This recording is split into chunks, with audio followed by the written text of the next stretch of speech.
So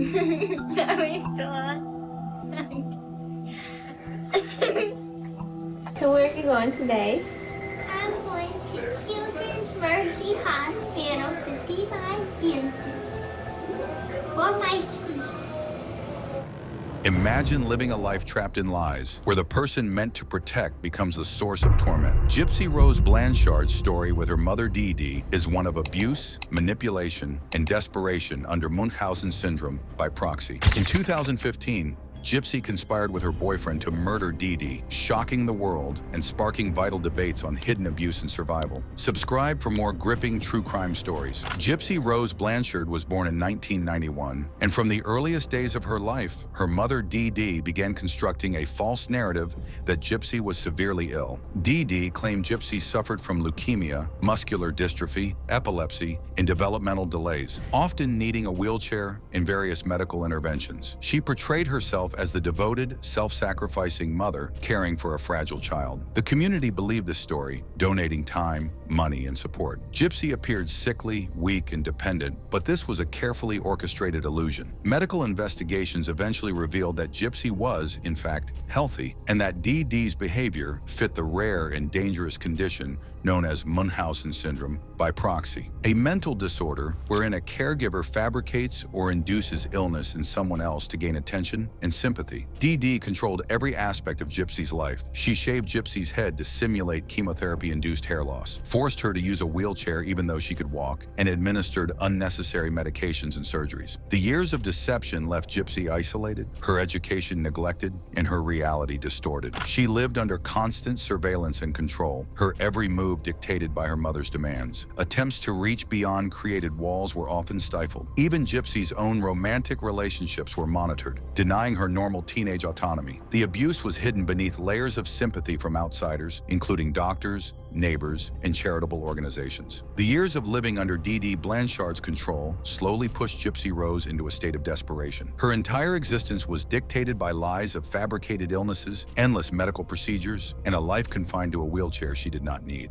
Gypsy was denied normal friendships, education, and the freedom to make her own choices. Feeling trapped and hopeless, she began searching for connection and secretly turned to the internet, where she met Nicholas Godejohn. Their relationship quickly deepened, and in Nicholas, Gypsy saw both love and a possible escape from her suffocating reality. Through hidden conversations, texts, and phone calls, Gypsy confided in him about the abuse and manipulation she endured. Together, they crafted a dark plan they believed would finally free her. In June 2015, Nicholas traveled to Springfield, Missouri, and fatally stabbed Dee Dee while Gypsy waited nearby. For Gypsy, the murder was not simply an act of violence, but a desperate attempt to reclaim the life she had been denied. Afterward, Gypsy did not try to run forever. Instead, she contacted police and cooperated, finally revealing the horrifying truth behind her mother's deception. Investigators uncovered evidence that exposed Dee Dee's years of lies. And then the truth is, okay, I'll admit it, I did actually stab her mom. I will admit it. I know. Okay. The only reason I did it is because I did it for me and her. That's the real reason I did it. I would have never did it if it was not for me and her. Okay.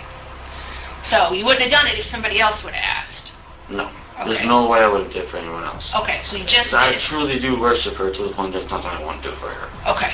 Okay. Well, I think you've proved that, right? Yes. Confirming through medical experts the extent of Gypsy's abuse, Gypsy Rose Blanchard was charged with second-degree murder and armed criminal action. Police and prosecutors acknowledged her victimization, culminating in a plea deal in 2016 wherein Gypsy pleaded guilty to a lesser charge of second-degree murder. She was sentenced to 10 years in prison for her role in the murder, but was widely recognized as a survivor of prolonged abuse. Nicholas Godejohn was tried separately for first-degree murder, and after a lengthy trial, was convicted and sentenced to life in prison without parole. The dual nature of the case captured public imagination, the interplay of victim and perpetrator roles blurred by years of trauma. Media coverage exploded. Documentaries such as HBO's Mommy Dead and Dearest provided intimate, disturbing looks at the case, revealing the complex dynamics of control and survival. Podcasts television dramatizations, and articles dissected the psychological and social implications. Gypsy's case highlighted the difficulty of identifying and intervening in such abuse. Medical professionals often rely on parental reports, and glaring signs can be misinterpreted or overlooked within the system. The case underscored the need for vigilance and multidisciplinary approaches in child and adult protective services. Psychologists analyzing Gypsy's behavior pointed to complex trauma responses. Her actions, including involvement in the murder, are seen within the context of long-term coercion, fear, and limited options. Gypsy expressed remorse, but also a sense of relief and survival. After serving nearly 8 years behind bars, Gypsy Rose Blanchard was released from prison in late 2023, stepping into a life she had long imagined, but never truly experienced. Today, I'm going to Children's Mercy Hospital to see my... Gypsy spent her childhood in and out of hospitals, confined to a wheelchair she didn't need. Her mother, Dee Dee, had a sinister secret, a disorder known as Munchausen syndrome by proxy. Not only pretending Gypsy was terribly ill, but making her daughter sick, drugging her, and convincing doctors to insert a feeding tube, among other procedures. By the time Gypsy was 23, she had had enough. So at what point did you make that decision that killing your mother was the only way that you could be free? I had tried to exhaust all the options that I thought was available to me. It's a sign of the desperation. I think you were such a, seemingly sweet young woman with having lived a very sheltered life. Exactly. That's where your mind went. Exactly.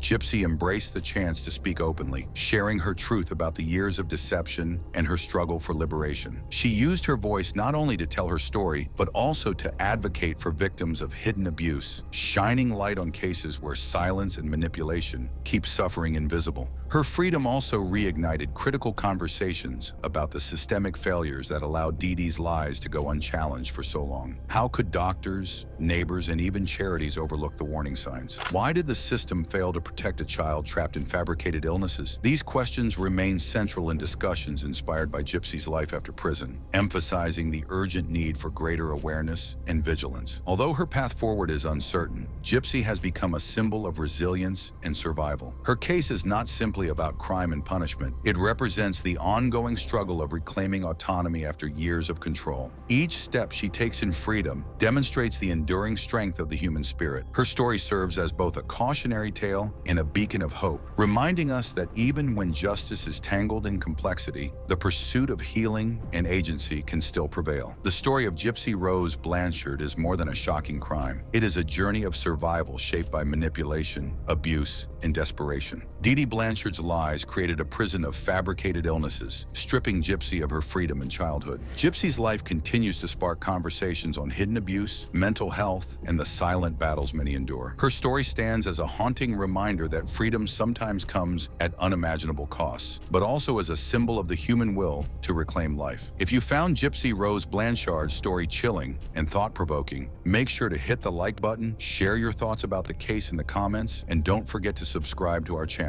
To stay updated with more true crime stories and deep dives into cases like this, click the notification bell after subscribing. Thank you for watching, and we'll see you in the next video.